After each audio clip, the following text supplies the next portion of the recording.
내 딸을 찾아주게. 박정우 회장의 낮고 무거운 목소리가 사무실에 울렸어요. 갓 입사한 비서 이수진은 떨리는 손으로 회장이 건네는 전단지를 받아들었습니다. 그런데 그 순간, 이건 내 어릴 적 얼굴과 똑같은데요? 수진의 눈이 커졌어요.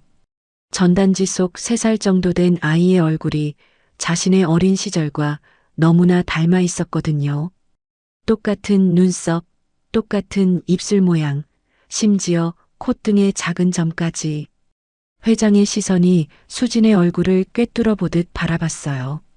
사실 수진이 이런 상황에 놓이게 된 건 오랜 시간의 결과였어요. 한 달 전 차가운 빗물이 반지하 창문을 때리던 그 밤을 돌이켜보면 말이죠. 반지하 방은 곰팡내가 진동했어요.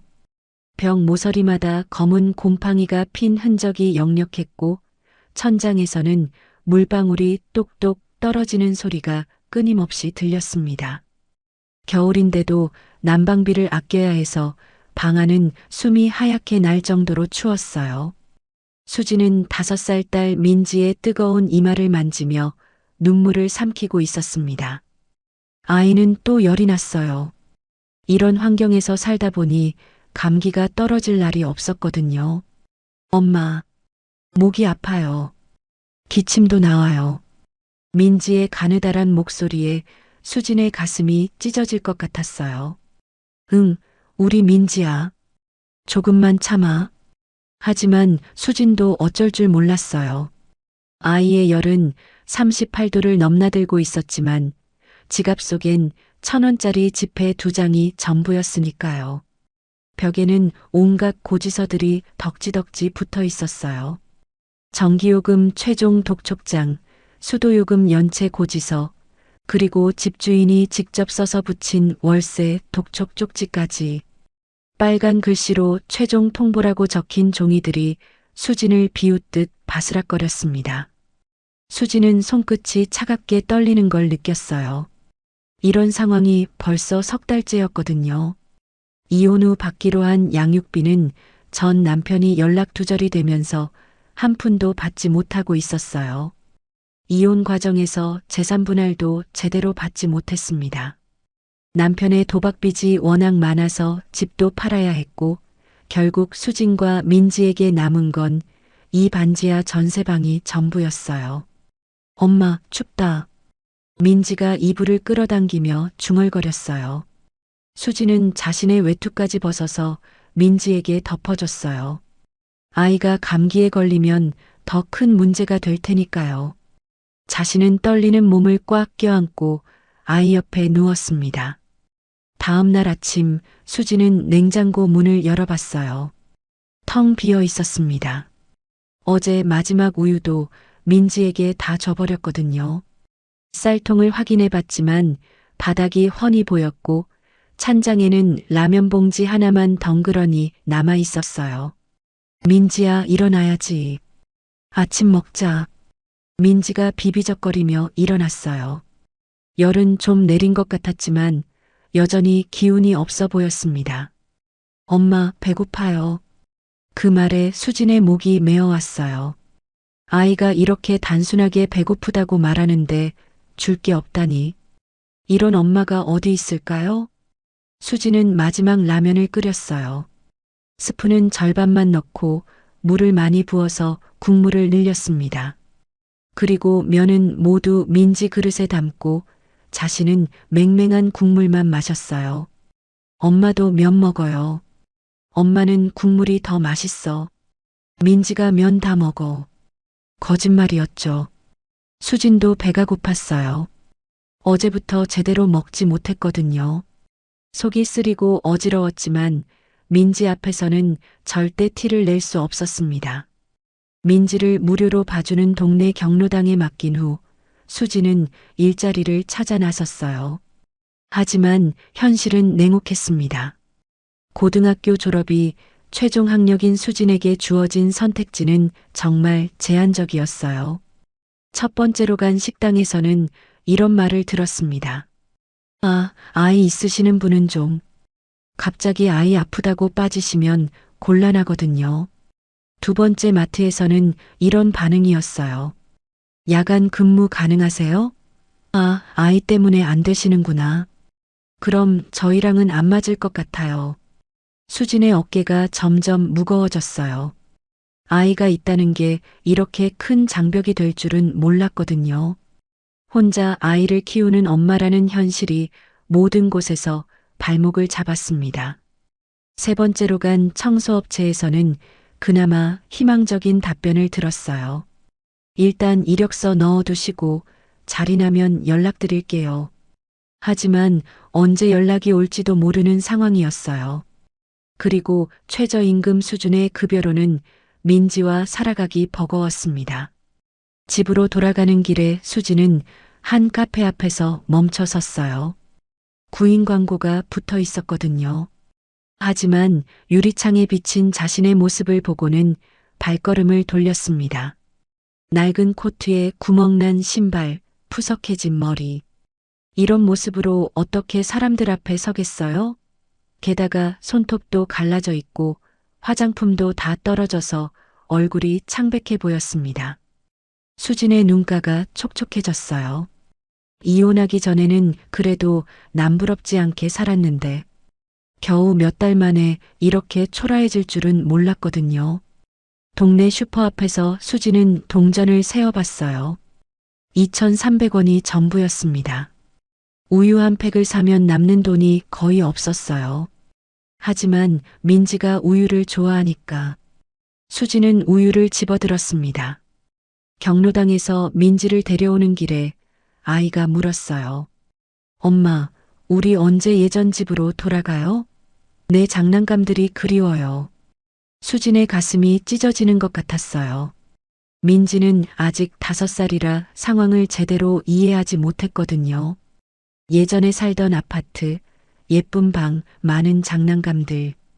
그 모든 게 이제는 추억일 뿐이었어요. 응, 조금만 기다려. 엄마가 열심히 일해서 다시 좋은 집으로 이사 갈게. 정말요? 약속해요? 응, 약속해. 하지만 수진 자신도 그 약속을 지킬 수 있을지 확신이 없었어요.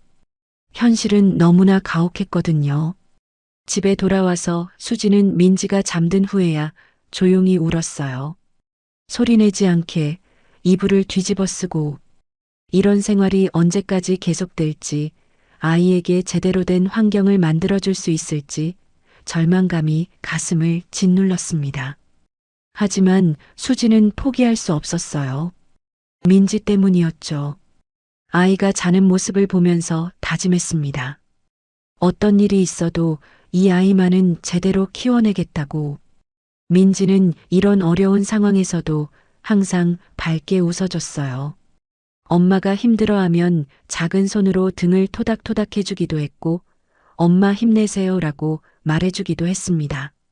그럴 때마다 수지는 눈물이 났어요. 고마우면서도 미안하고, 민지야, 엄마가 꼭 좋은 곳에 취직해서 우리 행복하게 살자. 잠든 아이의 이마에 키스하며 수지는 속삭였어요. 그리고 내일도 포기하지 않고 일자리를 찾아다니겠다고 다짐했습니다. 그날 밤 늦게 수지는 동네 PC방에서 구인구직 사이트를 뒤지고 있었어요. 시간당 1,000원을 내가며 일자리를 찾는 건 이미 일상이 되어버렸죠. 하지만 조건에 맞는 일자리는 찾기 어려웠어요. 대부분의 일자리가 야간 근무나 주말 근무를 요구했는데 민지를 맡길 곳이 없는 수진으로서는 불가능했거든요. 그나마 조건이 맞는 곳들은 급여가 너무 적어서 생활이 어려웠습니다. 수진의 손끝이 마우스를 클릭하며 떨렸어요. 내일 당장 집세를 내지 못하면 쫓겨날 수도 있는 상황이었거든요. 그렇게 되면 민지와 함께 갈 곳이 없었어요. 하지만 수지는 포기하지 않았어요. 화면을 계속 내리면서 혹시나 하는 마음으로 일자리를 찾았습니다. 어딘가에는 자신 같은 사람도 받아줄 곳이 있을 거라고 믿으면서 PC방에서 나온 수지는 차가운 밤 공기를 마시며 하늘을 올려다봤어요. 별이 몇 개 보였습니다. 어둠 속에서도 빛나고 있는 별들처럼 자신의 삶에도 희망의 빛이 있을 거라고 생각했어요. 집으로 돌아가는 길에 수지는 작은 꽃집 앞을 지났어요. 진열된 꽃들이 예뻤습니다. 언젠가는 민지에게 예쁜 꽃도 사주고 맛있는 음식도 해주고 좋은 옷도 사줄 수 있을 거예요. 반지하 집 앞에 도착해서 수지는 잠시 멈춰 섰어요. 안으로 들어가면 또다시 현실과 마주해야 했거든요. 하지만 안에는 민지가 기다리고 있었어요. 세상에서 가장 소중한 자신의 딸이. 수지는 깊게 숨을 들이마시고 문을 열었어요. 내일은 분명 오늘보다 나은 날이 될 거라고 믿으면서 말이죠. 그때의 수지는 몰랐어요. 정말로 인생을 바꿀 기회가 곧 찾아올 거라는 걸. 그리고 자신의 진짜 정체에 대한 놀라운 진실이 기다리고 있다는 것도 말이에요. 일주일이 지났지만 상황은 더욱 악화되고 있었어요. 수진이 지원했던 세 곳의 일자리에서 모두 연락이 없었습니다. 청소업체에서는 다른 분으로 결정됐다는 차가운 통보만 받았죠. 민지의 기침은 더 심해졌어요. 밤새 잠을 못 이루는 아이를 보며 수진의 마음은 찢어질 것 같았습니다. 해열제도 떨어져 가는데 살 돈이 없었어요. 엄마, 목이 너무 아파요. 민지가 목소리도 제대로 나오지 않을 정도로 쉬어가며 말했어요. 수지는 아이의 등을 토닥이며 눈물을 참았습니다. 이런 상황에서 엄마까지 무너지면 안 됐거든요. 하지만 속으로는 절망감이 밀려왔어요. 도대체 어떻게 해야 할지 막막했습니다. 집 앞에는 집주인이 또 다른 독촉 쪽지를 붙여놨어요. 3일 내로 월세를 내지 않으면 강제 퇴거 조치를 취하겠다는 내용이었습니다. 수진의 손끝이 차갑게 식었어요. 다음 날 아침 수진은 민지를 경로당에 맡기고 다시 일자리를 찾아 나섰어요. 하지만 결과는 예상했던 대로였습니다. 카페에서는 경력이 부족하다는 이유로, 마트에서는 시간이 안 맞는다는 이유로 거절당했어요. 점심시간이 되자 수진의 속이 쓰렸어요. 아침에 민지 우유값을 아껴서 자신은 물만 마셨거든요. 어지러운 몸을 이끌고 동네 PC방으로 향했습니다. PC방 사장님이 걱정스러운 눈으로 바라봤어요. 아가씨, 요즘 많이 오시네요. 괜찮아요? 수지는 괜찮다고 웃어 보였지만 속마음은 달랐어요. 하루 1,000원씩 PC방비로 쓰는 것도 부담이었지만 집에는 인터넷이 끊어져서 어쩔 수 없었거든요. 구인구직 사이트를 열어보니 어제와 별반 다르지 않았어요. 조건에 맞는 일자리는 찾기 어려웠고 그나마 있는 것들도 경쟁이 치열했습니다. 그때였어요. 화면을 스크롤하던 수진의 손이 멈췄습니다. 눈에 들어온 공고 하나가 있었거든요. 정호그룹 회장 전담 비서 급구. 수진은 눈을 크게 뜨고 다시 읽어봤어요. 정호그룹. 대한민국 10대 기업 중 하나인 그 정호그룹이었습니다. TV에서만 보던 회사였죠. 하지만 급여란을 보는 순간 수진의 심장이 쿵 하고 뛰었어요. 월급 500만 원, 4대 보험 완비, 각종 수당 별도. 500만 원. 지금까지 본 어떤 일자리보다 몇 배는 높은 금액이었어요. 이 돈이 있다면 민지를 병원에 데려갈 수 있고 따뜻한 집으로 이사도 갈 수 있을 거예요. 영양가 있는 음식도 해주고 예쁜 옷도 사줄 수 있겠죠. 수진의 가슴이 두근거렸어요. 하지만 곧 현실을 마주해야 했습니다. 지원 자격란을 읽어보니 마음이 가라앉았어요. 대학교 졸업 이상, 영어 회화 가능, 컴퓨터 활용 능력 우수, 비서 관련 경력 3년 이상 우대, 해외 연수 경험자 우대. 수지는 한 줄 한 줄 읽어가며 절망감을 느꼈어요. 자신과는 완전히 다른 세상의 이야기 같았거든요. 고등학교도 겨우 졸업한 자신이 어떻게 이런 곳에 지원할 수 있을까요? 영어는 더더욱 자신이 없었어요. 중학교 때 배운 것도 다 까먹었는데 컴퓨터도 기본적인 것만 할 수 있는 수준이었습니다. 수지는 화면을 보며 한숨을 내쉬었어요. 역시 자신 같은 사람에게는 그림의 떡이었나 봅니다. 하지만 월급 500만 원이라는 숫자가 자꾸만 눈에 들어왔어요. 만약에, 정말 만약에 된다면, 수지는 민지의 얼굴을 떠올렸어요. 어젯밤에 기침을 하며 잠들어간 아이의 모습, 차가운 방에서 떨고 있던 작은 몸. 그 모든 게 머릿속을 스쳤습니다. 안 해보고 후회하는 것보다는 해보고 후회하는 게 낫겠어. 수지는 마음을 먹었어요. 어차피 잃을 것도 없었거든요. 지금 상황이 더 나빠질 수도 없었으니까요. 지원서 다운로드 버튼을 클릭했어요. 손끝이 떨렸지만 용기를 냈습니다. PC방에서 바로 인쇄해서 집으로 가져갔어요. 집에 돌아와서 낡은 탁자에 앉아 이력서를 펼쳐놓고 보니 막막했어요. 빈칸들이 너무 많았거든요. 하지만 수지는 포기하지 않았습니다. 학력란에는 정직하게 고등학교 졸업이라고 적었어요.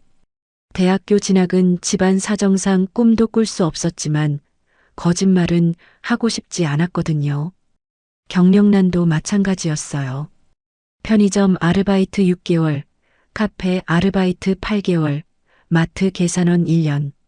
모두 짧은 기간의 일들이었지만 성실하게 적었습니다. 가장 중요한 건 자기소개서였어요. 수지는 밤늦게까지 고민하며 한 글자 한 글자 정성스럽게 썼습니다. 저는 비록 화려한 학력이나 경력은 없지만 성실함과 책임감만큼은 누구에게도 뒤지지 않습니다. 5살 딸아이를 혼자 키우면서 어떤 어려움이든 극복할 수 있는 강인함을 기를 수 있었어요. 진심이 담긴 글이었어요. 거창한 포장 없이 있는 그대로의 마음을 적었습니다. 이력서를 다 작성하고 나니 새벽 2시가 넘어 있었어요. 수지는 잠든 민지를 바라보며 속삭였습니다. 민지야, 엄마가 정말 좋은 회사에 지원해봤어. 혹시라도 되면 우리 좋은 집으로 이사 가자. 아이는 자면서도 기침을 했어요. 수진의 마음이 더욱 절실해졌습니다. 꼭 이 기회를 잡아야 했어요.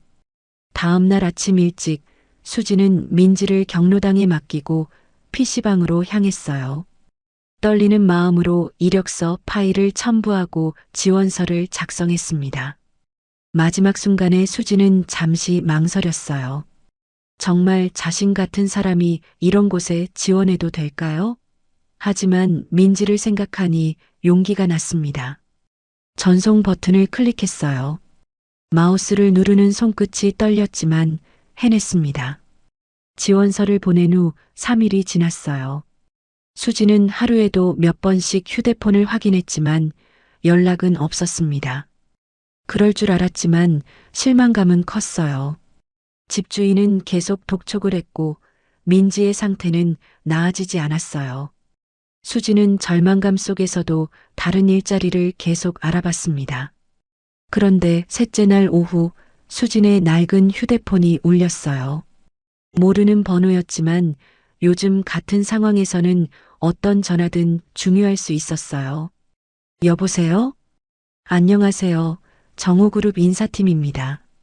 그 순간 수진의 세상이 멈춘 것 같았어요. 정호그룹에서 전화가 왔다니. 설마 잘못 걸린 건 아닐까요? 이수진 씨 맞으신가요?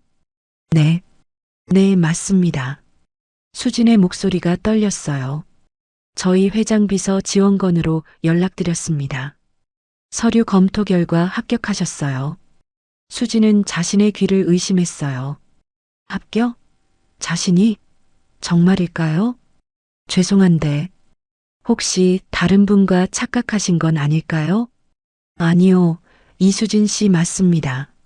내일 오전 9시에 면접 보러 오실 수 있으실까요? 믿을 수가 없었어요. 수백 명, 아니 수천 명이 지원했을 텐데 자신 같은 사람이 서류에서 통과했다니. 수진의 눈가가 뜨거워졌어요. 감사합니다. 꼭 가겠습니다. 그럼 주소는 문자로 보내드릴게요. 시간 맞춰서 오세요. 전화를 끊은 후 수진은 그 자리에 주저앉았어요. 기쁨과 충격이 동시에 몰려왔거든요.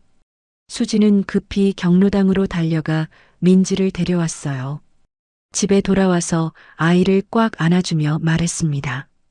민지야, 엄마가 정말 좋은 회사 면접을 보게 됐어. 정말요? 그럼 우리 좋은 집으로 이사 갈 수 있어요? 그래, 면접을 잘 보면 가능할 거야. 수진의 마음속에 희망이 다시 피어났어요. 물론 면접이 남아 있었지만 이것만으로도 기적 같은 일이었거든요. 그날 밤 수진은 면접 준비를 시작했어요. 입고 갈 옷을 다시 확인하고 예상 질문들을 정리했습니다. 3년 전에 산 정장이 유일한 선택이었지만 깔끔하게 다림질해서 준비했어요. 거울 앞에 서서 면접 연습을 했어요. 떨리는 목소리였지만 진심을 담아 말했습니다. 성실하게 일하겠습니다. 이 기회를 꼭 잡고 싶어요. 내일이면 자신의 인생이 바뀔 수도 있는 중요한 날이었어요. 수지는 두근거리는 마음을 안고 잠자리에 들었습니다. 꿈에서라도 좋은 결과를 볼 수 있기를 바라면서 말이죠. 면접 당일 새벽 5시 수지는 알람이 울리기도 전에 깨어 있었어요.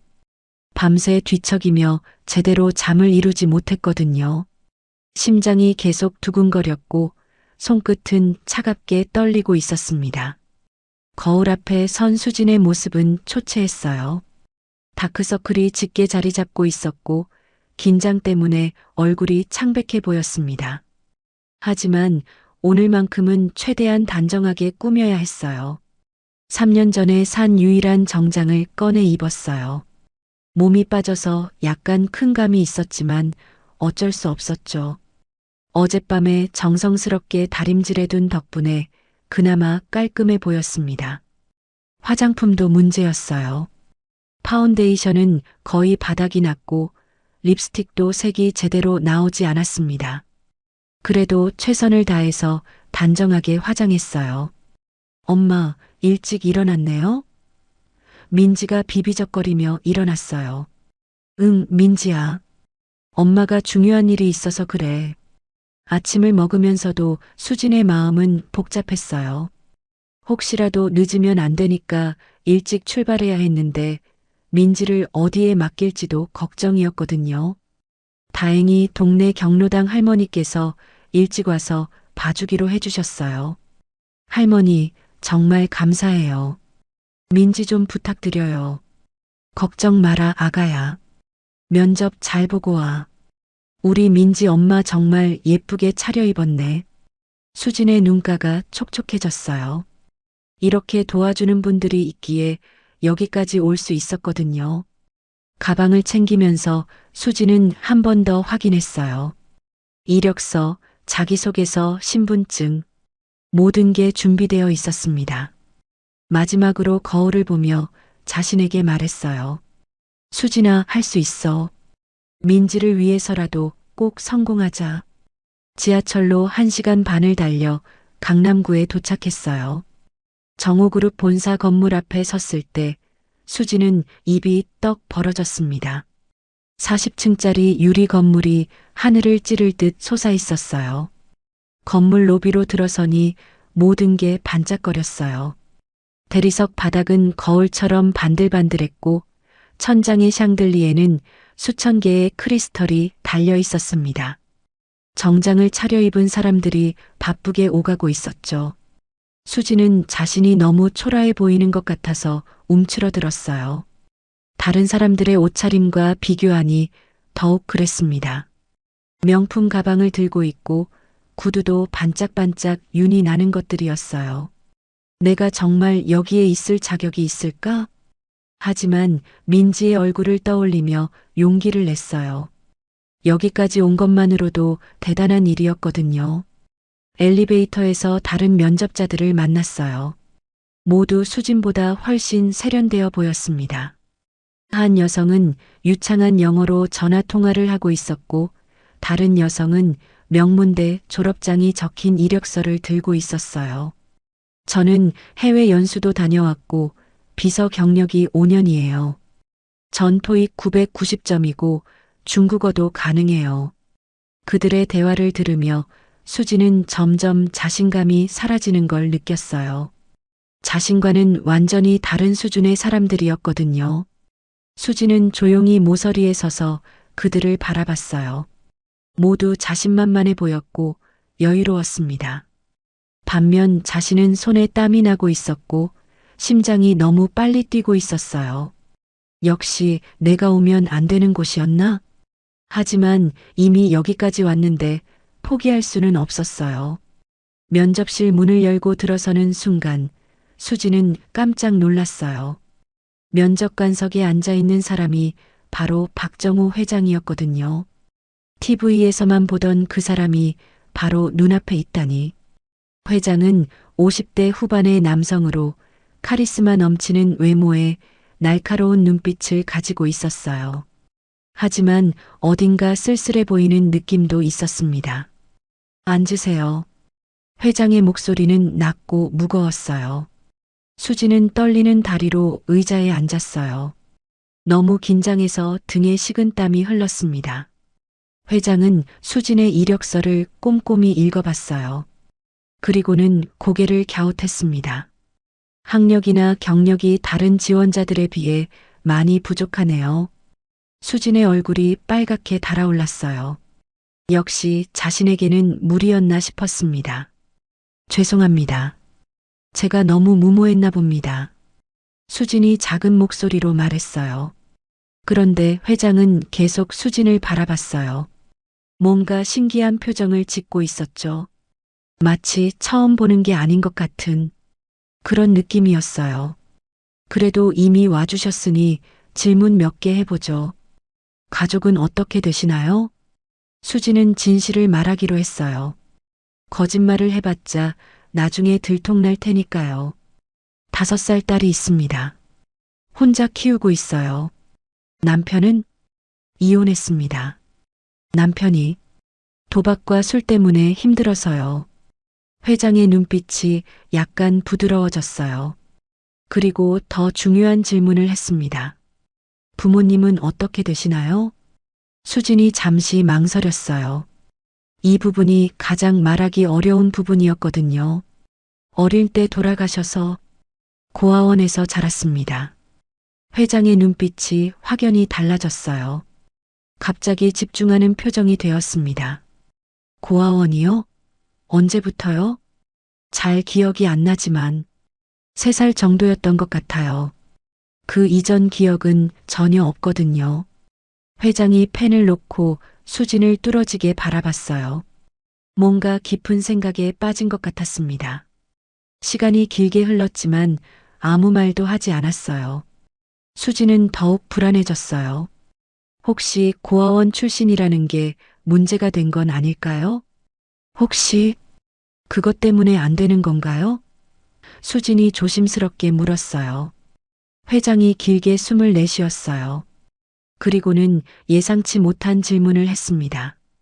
몇 살에 고아원에서 나오셨나요? 18살에 나와서 바로 일을 시작했어요. 그때부터 혼자 살았습니다. 회장은 계속해서 수진의 과거에 대해 물었어요. 어떤 고아원이었는지, 왜 기억이 없는지, 가족에 대한 단서는 전혀 없었는지, 마치 무언가를 확인하는 것 같았어요. 혹시 어릴 때 특별한 물건이나 옷 같은 걸 가지고 있었나요? 수진이 생각해 봤어요. 사실 고아원에서 받은 것 중에 특별한 게 하나 있긴 했어요. 목걸이가 하나 있었어요. 작은 나비 모양의. 고아원 원장님이 제가 왔을 때부터 가지고 있었다고 하셨는데 회장의 얼굴이 일순간 굳어졌어요. 무슨 말을 해야 할지 몰라 하는 것 같았습니다. 지금도 가지고 계시나요? 네, 집에 소중히 보관하고 있어요. 유일한 단서니까요. 회장이 잠시 눈을 감고 있다가 다시 떴어요. 그리고는 갑자기 말했습니다. 내일부터 출근하세요.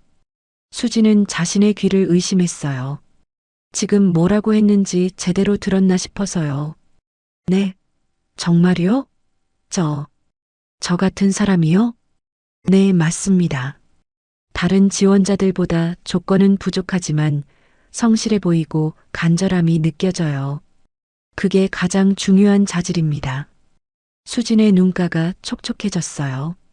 이런 기회가 자신에게 올 줄은 꿈에도 몰랐거든요.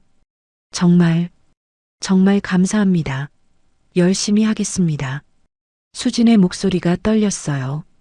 감격과 기쁨이 동시에 몰려왔거든요. 회장도 미묘한 미소를 지으며 말했어요. 인사팀에서 자세한 안내를 해드릴 겁니다. 내일 9시까지 출근하세요. 면접실을 나선 수지는 꿈을 꾸는 것 같았어요. 정말로 합격한 게 맞나 싶어서 계속 확인하고 또 확인했습니다. 복도에서 다른 면접자들과 마주쳤는데 그들은 모두 실망한 표정이었어요. 자신보다 훨씬 조건이 좋았던 사람들이 떨어졌다는 게 믿기지 않았습니다. 건물을 나서면서 수지는 하늘을 올려다봤어요. 파란 하늘에 구름 몇 개가 떠 있었습니다. 오랜만에 세상이 이렇게 밝게 보였어요. 급히 경로당으로 달려가서 민지를 데려왔어요. 민지야, 엄마가 해냈어. 정말 좋은 회사에 들어가게 됐어. 정말요? 우리 이제 좋은 집에서 살 수 있어요? 응. 이제 민지 아플 때 바로 병원에도 갈 수 있고 맛있는 것도 많이 해줄 수 있어. 집으로 돌아가는 길에 수지는 작은 케이크를 하나 샀어요. 아직 첫 월급을 받지도 않았지만 오늘만큼은 기쁨을 나누고 싶었거든요. 그날 밤 민지와 함께 케이크를 나누어 먹으며 수지는 생각했어요. 드디어 새로운 인생이 시작되는 거라고. 하지만 그때의 수지는 몰랐어요. 정말로 운명적인 만남이 기다리고 있다는 걸, 그리고 자신의 인생을 완전히 바꿀 놀라운 진실이 숨겨져 있다는 것도 말이에요. 첫 출근날 아침, 수지는 일찍 일어나서 거울 앞에 섰어요. 새로 산 정장을 입은 모습이 낯설면서도 설렜습니다. 드디어 꿈만 같던 일이 현실이 되는 순간이었거든요. 엄마, 정말 예뻐요. 민지가 박수를 치며 말했어요. 고마워, 민지야. 엄마가 열심히 일해서 우리 좋은 집으로 이사 가자. 수지는 민지를 꽉 안아주며 약속했어요. 이제 정말로 새로운 삶이 시작되는 거였죠. 더 이상 병원비 걱정도 월세 걱정도 하지 않아도 될 거예요. 아침을 차려주면서도 수진의 마음은 두근거렸어요. 정호그룹 같은 큰 회사에서 일하게 되다니. 아직도 믿기지 않았거든요. 민지야, 엄마 없는 동안 할머니 말씀 잘 들어야 해. 네. 엄마 첫 출근 화이팅. 민지의 응원에 수진의 눈가가 촉촉해졌어요. 이 모든 게 민지를 위해서였거든요. 지하철 안에서 수지는 계속 시계를 봤어요. 첫날부터 늦으면 안 됐거든요. 하지만 일찍 나온 덕분에 시간은 충분했습니다. 정호그룹 건물이 보이자 어제와는 또 다른 감정이 들었어요. 이제 이곳이 자신의 직장이라니 꿈만 같았습니다. 로비에서 인사팀 직원이 수진을 맞아주었어요. 이수진 씨죠? 첫 출근을 축하드려요. 오늘은 간단한 오리엔테이션 후에 회장님께 인사드리면 됩니다. 감사합니다. 잘 부탁드려요. 수지는 정중하게 인사했어요. 모든 게 새롭고 설렜습니다. 오리엔테이션을 마친 후 수지는 회장실로 향했어요. 엘리베이터를 타고 최고층으로 올라가는 동안 긴장감이 점점 커졌습니다. 회장실 앞에 서니 손끝이 떨렸어요. 어제 면접 때와는 또 다른 긴장감이었죠. 이제 진짜 직장인으로서 첫 업무를 받게 되는 거였거든요. 들어오세요. 안에서 회장의 목소리가 들렸어요. 수지는 깊게 숨을 들이마시고 문을 열었습니다. 박정호 회장이 책상에 앉아 있었고 그 옆에는 무언가 서류들이 놓여 있었어요. 첫 출근을 축하합니다. 앉으세요. 첫 업무를 설명해 드리겠습니다. 수지는 조심스럽게 의자에 앉았어요. 회장의 표정이 어제보다 더 진지해 보였습니다. 사실 제게는 특별한 일이 하나 있어요. 회장이 천천히 말하기 시작했어요. 수지는 집중해서 들었습니다. 첫 업무가 무엇일지 궁금했거든요. 회장이 책상 서랍에서 뭔가를 꺼냈어요. 그리고는 수진에게 건네며 말했습니다. 내 딸을 찾아주게. 수지는 떨리는 손으로 그것을 받아들었어요. 실종자 찾기 전단지였습니다. 그런데 그 순간 수진의 눈이 커졌어요. 전단지 속에 있는 아이의 얼굴을 보는 순간 온몸에 전율이 흘렀거든요. 이건 내 어릴 적 얼굴과 똑같은데요? 수진의 목소리가 떨렸어요.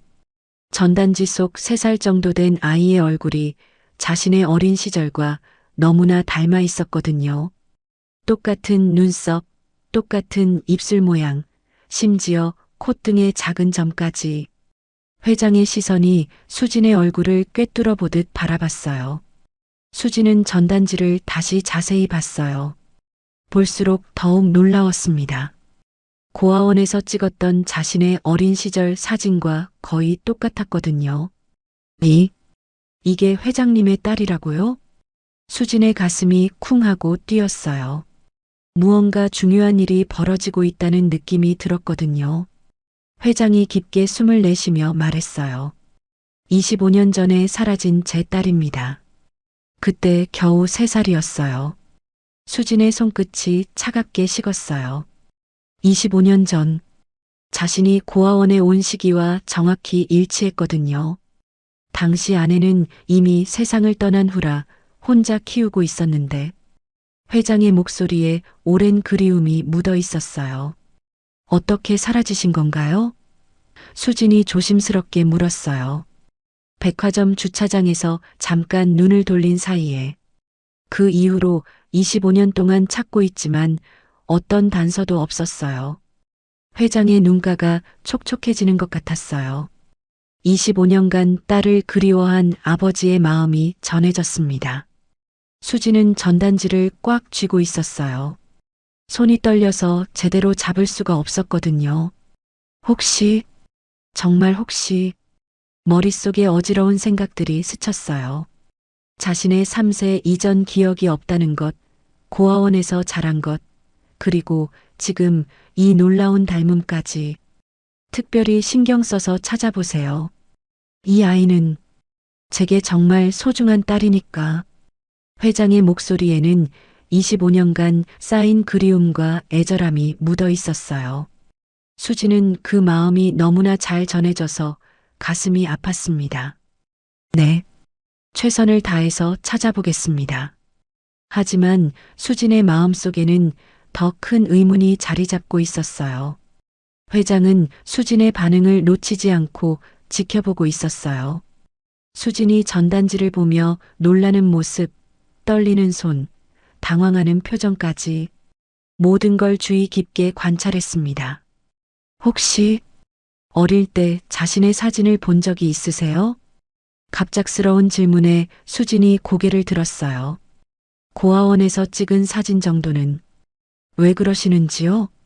아니에요. 그냥 이 아이와 많이 닮으셨다는 생각이 들어서요. 회장의 말에 수진의 심장이 더 빨리 뛰었어요. 정말로 이 모든 게 우연일까요? 참고로 이 전단지는 25년 동안 계속 만들어 온 거예요. 아이가 자라는 모습을 상상해서 나이대별로. 그 말을 들으며 수지는 더욱 혼란스러워졌어요. 자료들은 모두 여기 있으니까 천천히 검토해 보세요. 혹시 모르니 사설탐정 연락처도 드릴게요. 회장이 두꺼운 파일을 건네줬어요. 25년간의 수사 자료들이었습니다. 수지는 파일을 받으며 그 무게감을 느꼈어요. 단순한 업무가 아니라 한 아버지의 간절한 소원이 담긴 일이었거든요. 이 일이 회장님께 정말 중요한 일이시군요. 제 인생에서 가장 중요한 일이에요.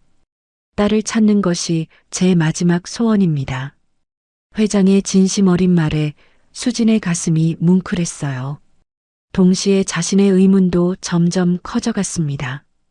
회장실을 나선 수진은 복도에 서서 전단지를 다시 봤어요. 볼 때마다 더욱 놀라웠습니다. 정말로 자신과 똑같이 생겼거든요. 이게 정말 우연일까? 수진의 마음속에 작은 의문이 싹트기 시작했어요. 면접에서 회장이 자신의 과거에 유독 관심을 보였던 것, 그리고 지금 이 첫 업무까지. 혹시 회장이 이미 뭔가를 알고 있는 건 아닐까요? 아니면 정말로 단순한 우연일까요? 수지는 파일을 꽉 쥐고 자신의 자리로 향했어요. 이제 이 일의 진실을 파헤쳐야 했거든요. 그리고 그 과정에서 자신의 진정한 정체도 알게 될 수 있을 거예요. 새로운 직장에서의 첫날이 이렇게 운명적인 하루가 될 줄은 꿈에도 몰랐습니다. 수진의 인생에서 가장 중요한 수수께끼가 지금 시작되고 있었어요. 박정우 회장은 수진이 나간 후 의자에 기대어 눈을 감았어요. 25년 전 그날이 다시 생생하게 떠올랐습니다. 아내가 세상을 떠난 지 6개월 후 3살 딸 수아와 함께 백화점에 갔던 그날. 아빠, 저기 예쁜 나비 있어요. 3살 수아가 작은 손으로 가리키며 깔깔 웃던 모습이 어제 일 같았어요. 회장은 딸을 위해 나비 목걸이를 사주었습니다. 수아가 그렇게 좋아했거든요. 작은 목에 걸어주니 딸이 얼마나 기뻐했는지. 아빠 고마워요. 나비처럼 날아갈래요. 수아가 팔을 벌리고 빙글빙글 돌던 모습까지. 모든 게 너무나 선명했어요. 그런데 주차장에서 차 키를 찾느라 잠깐 시선을 돌린 사이에 딸이 사라졌습니다. 단 1분도 안 되는 시간이었는데 회장의 가슴이 다시 아려왔어요. 그날 이후로 매일 밤 악몽을 꾸며 살아왔거든요. 한편 수지는 자신의 자리에서 파일을 펼쳐놓고 꼼꼼히 읽어보고 있었어요. 25년간의 수사 자료는 정말 방대했습니다. 전국의 고아원 명단, 입양 기록, 목격자 증언까지. 그 중에서 수진의 눈길을 끈 것은 실종 당일 수아가 입고 있던 옷차림이었어요. 분홍색 원피스, 흰색 가디건, 나비 모양 목걸이. 수진의 손이 떨렸어요. 나비 목걸이. 자신이 지금도 소중히 간직하고 있는 바로 그것이었거든요. 고아원 원장님이 네가 왔을 때부터 가지고 있었다고 했던 유일한 단서. 수지는 가방에서 작은 봉투를 꺼냈어요. 그 안에 조심스럽게 보관해둔 나비 목걸이가 있었습니다. 은색 체인에 작은 나비가 매달려 있는 소박한 목걸이였지만 수진에게는 세상에서 가장 소중한 보물이었어요. 파일의 사진과 비교해보니 똑같았습니다. 수진은 더 자세히 자료를 살펴봤어요. 실종된 수아의 특징들이 하나하나 기록되어 있었습니다. 왼쪽 손목에 작은 흉터, 오른쪽 귀 뒤에 점, 코끝을 만지는 버릇. 수진이 무의식 중에 자신의 왼쪽 손목을 만졌어요. 어릴 때부터 있었던 흉터가 그대로 있었습니다. 그리고 오른쪽 귀 뒤에 작은 점도. 더욱 놀라운 건 버릇이었어요. 수지는 생각할 때마다 코끝을 만지는 습관이 있었거든요. 자신도 모르게 하는 무의식적인 행동이었는데 이게 정말 우연일까? 수진의 심장이 빨리 뛰기 시작했어요. 하나하나가 모두 일치한다니. 이건 단순한 우연으로 볼 수 없었습니다. 점심시간에 수지는 민지를 데려와서 함께 회사 카페테리아에서 식사했어요. 회사에서 가족을 위한 배려 차원에서 허락해 준 것이었습니다. 그런데 민지가 음식을 먹는 모습을 보며 수지는 깜짝 놀랐어요. 아이가 당근을 먹을 때 코를 찡긋하는 표정이 파일에서 본 회장의 어린 시절 사진과 똑같았거든요. 민지야, 너 당근 싫어하는구나? 네, 엄마. 이상한 맛이 나요. 민지가 말하면서 코끝을 만지는 모습까지 수진과 똑같은 버릇을 보이고 있었어요. 더 놀라운 건 민지가 보라색을 유독 좋아한다는 점이었어요. 파일에 따르면 실종된 수아도 보라색을 가장 좋아했다고 되어 있었습니다. 수진의 가슴이 두근거렸어요. 이 모든 게 유전일까요? 회장은 카페테리아에서 수진과 민지가 함께 식사하는 모습을 멀리서 지켜보고 있었어요. 민지의 얼굴을 보는 순간 회장의 눈이 커졌습니다. 아이의 이마, 눈썹, 입술 모양까지 어린 시절 자신의 모습과 너무나 닮아 있었거든요. 아내를 닮은 부분도 있었지만 명확히 자신의 유전자도 보였어요. 특히 민지가 웃을 때 살짝 올라가는 입꼬리는 회장 자신의 어린 시절과 똑같았습니다. 사진에서만 보던 그 모습이 지금 눈앞에 있다니. 회장은 주먹을 꽉 쥐었어요. 25년 동안 그리워했던 딸이 정말 눈앞에 있는 건 아닐까? 하지만 아직 확신할 수는 없었어요. 너무 간절한 마음 때문에 착각하는 것일 수도 있었거든요. 오후에 수지는 회장실로 중간 보고를 하러 갔어요. 하루 종일 자료를 검토한 결과를 말씀드려야 했거든요. 자료를 검토해 보니 정말 안타까운 사건이었네요. 수진이 조심스럽게 말했어요. 그렇죠. 25년 동안 단 하루도 잊은 적이 없어요. 회장의 목소리에 깊은 그리움이 묻어 있었어요. 혹시 실종된 따님이 특별히 좋아하던 게 있나요? 음악을 좋아했어요. 피아노 소리만 들어도 손뼉을 치며 좋아했죠. 그리고 그림 그리는 것도. 수진이 깜짝 놀랐어요. 민지도 음악과 그림을 유독 좋아했거든요. 5살인데도 리듬감이 뛰어나고 그림 솜씨도 또래보다 훨씬 좋았어요. 아, 그리고 잠들기 전에 항상 자장가를 불러달라고 했어요. 반짝반짝 작은 별을. 수진의 온몸에 소름이 돋았어요. 민지도 매일 밤 그 노래를 불러달라고 했거든요. 회장님, 혹시 실종 당일에 따님이 하고 있던 목걸이는 어떤 것이었나요? 수진이 떨리는 목소리로 물었어요. 나비 목걸이였어요. 그날 백화점에서 사준 거였는데 수아가 너무 좋아해서. 회장의 눈가가 촉촉해졌어요. 수진은 가방에서 조심스럽게 봉투를 꺼냈어요. 혹시 이런 목걸이였나요? 나비 목걸이를 보는 순간 회장의 얼굴이 창백해졌어요. 정확히 그때 사준 그 목걸이요. 이걸 어디서? 제가 고아원에서 나올 때 가지고 있던 유일한 물건이에요. 원장님이 처음 왔을 때부터 가지고 있었다고. 두 사람 모두 말을 잇지 못했어요. 공기가 무거워졌습니다. 회장은 목걸이를 자세히 살펴봤어요. 뒤쪽에 작은 글자가 새겨져 있었습니다. 마이 엔젤. 수아에게 사줄 때 특별히 새겨 넣었던 바로 그 글자였어요. 이 글자, 제가 직접 새겨 넣은 거예요. 회장의 목소리가 떨렸어요. 수진도 마찬가지였어요. 25년 동안 간직해온 목걸이의 진실이 밝혀지는 순간이었거든요. 그럼 정말로 두 사람은 서로를 바라보며 같은 생각을 했어요. 하지만 아직 확신하기에는 너무 큰 일이었습니다. 혹시나 하는 마음은 있었지만 확실한 증거가 필요했어요. DNA 검사를 해볼까요? 회장이 조심스럽게 제안했어요. 수진이 고개를 끄덕였어요.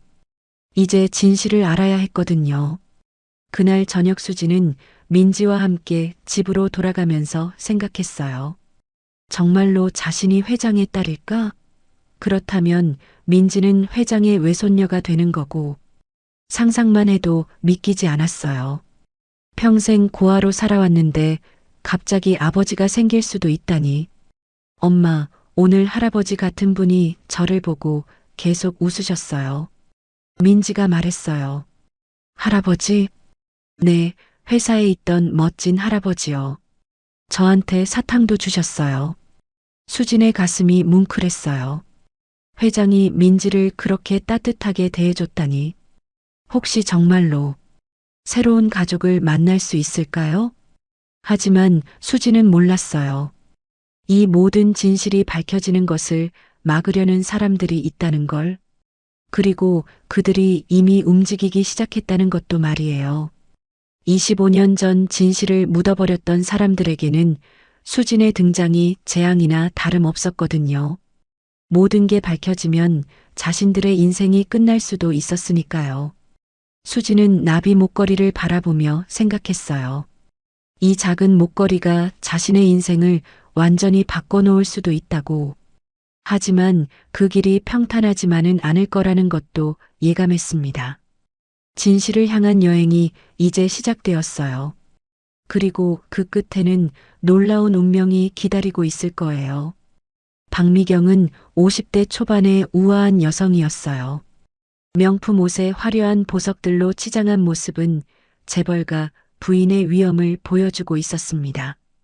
25년 전 회장과 재혼한 후 줄곧 정호그룹의 안주인 역할을 해왔거든요. 그날 오후 박미경은 남편을 만나러 회사에 왔어요. 평소처럼 회장실로 향하던 중이었습니다. 하지만 비서실 앞을 지나다가 그녀의 발걸음이 멈춰섰어요. 새로운 비서가 자료를 정리하고 있는 모습이 보였거든요. 그런데 그 여자의 옆모습을 본 순간 박미경의 얼굴이 창백해졌어요. 설마.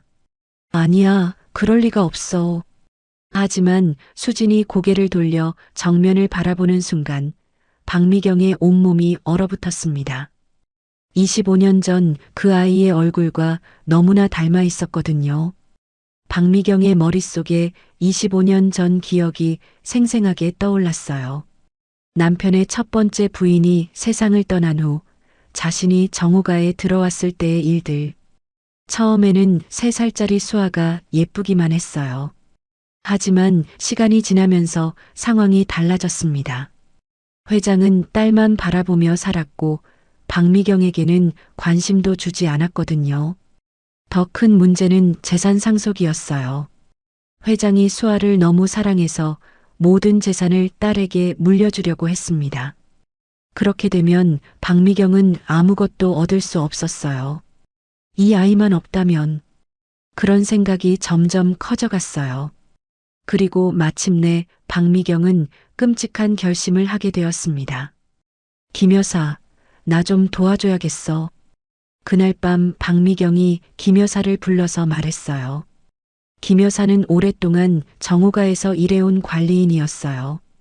박미경의 비밀을 많이 알고 있었고 돈 때문에 박미경에게 약점을 잡힌 상태였거든요. 부인, 정말로 그렇게 하시려고요? 김 여사가 떨리는 목소리로 물었어요. 다른 방법이 없어. 이 아이 때문에 내가 평생 고생만 하고 끝날 수는 없잖아. 박미경의 계획은 치밀했어요. 회장과 수아가 백화점에 가는 날을 미리 알아냈고 김 여사에게 뒤를 따라가라고 했습니다. 주차장에서 기회를 봐. 회장님이 잠깐 한눈을 파는 사이에 그날 김 여사는 정말로 백화점까지 따라갔어요.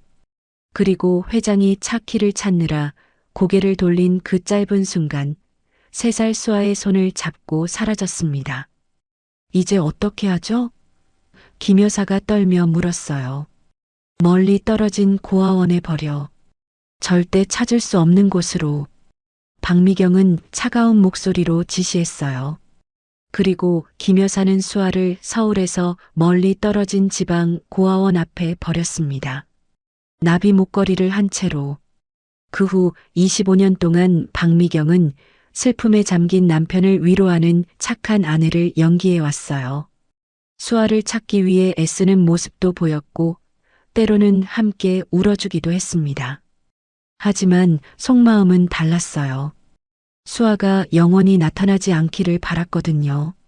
그래야만 자신의 지위와 재산을 지킬 수 있었으니까요. 김 여사도 마찬가지였어요. 25년간 박미경과 함께 비밀을 지켜왔습니다. 때로는 양심의 가책을 느끼기도 했지만 이미 저지른 일이었고 돌이킬 수도 없었어요. 두 사람은 서로의 약점을 쥐고 있는 공범이 되어버렸습니다. 박미경은 김 여사의 과거 비리를 알고 있었고 김 여사는 박미경의 끔찍한 비밀을 알고 있었거든요. 절대 입 밖에 내면 안 돼. 우리 둘 다 끝장나는 거야. 박미경이 늘 하던 말이었어요. 현재로 돌아온 박미경은 수진을 보며 온몸이 떨렸어요. 25년 만에 그 아이가 다시 나타난 거였거든요. 그것도 하필 남편의 비서로. 이건 우연이 아니야. 분명 뭔가 알고 온 거야. 박미경의 머릿속이 복잡해졌어요. 혹시 수진이 자신의 정체를 알고 있는 건 아닐까? 아니면 정말로 모르는 상태일까? 하지만 한 가지는 확실했어요. 이대로 놔둘 수는 없었습니다. 수진이 회장과 가까워지면서 진실이 밝혀질 위험이 너무 컸거든요. 박미경은 재빨리 휴대폰을 꺼내 김 여사에게 전화를 걸었어요. 김 여사, 당장 회사로 와. 급한 일이 있어. 목소리에는 25년 만에 느끼는 극도의 긴장감이 묻어 있었어요. 30분 후 김 여사가 회사에 도착했어요. 60대 초반의 김 여사는 오랫동안 정호가의 관리인으로 일해오면서 온갖 굳은 일을 도맡아 해왔습니다. 박미경이 김 여사를 조용한 곳으로 데려가서 수진을 가리켰어요. 저기 저 여자 봐. 김 여사가 수진을 본 순간 얼굴이 하얗게 질렸어요. 25년 전 자신이 고아원에 버린 그 아이가 분명했거든요. 부인, 설마 저 아이가. 맞아. 25년 전 그 아이야. 김 여사의 다리가 후들거렸어요. 평생 가슴 깊이 묻어두려고 했던 비밀이 다시 수면 위로 올라오는 순간이었거든요. 어떻게 이럴 수가. 그럼 이제 진정해. 아직 아무도 모르는 것 같으니까. 하지만 박미경도 속으로는 불안했어요. 수진이 정말로 모르는 상태인지 아니면 뭔가 눈치채고 있는 건지. 박미경이 가장 두려워하는 건 재산 문제였어요. 현재 정호그룹의 모든 주식과 재산은 회장 명의였지만 유언장에는 박미경이 상속자로 되어 있었습니다. 하지만 수진이 진짜 딸로 인정받으면 모든 게 바뀔 거예요. 혈육인 딸이 당연히 우선 상속권을 갖게 될 테니까요. 25년 동안 쌓아 올린 내 인생이 하루아침에 무너질 수는 없어. 박미경의 눈에는 냉혹한 결심이 서려 있었어요. 한번 손에 넣은 권력과 재산을 그냥 내줄 생각은 없었거든요. 김 여사, 우리가 뭔가 해야겠어.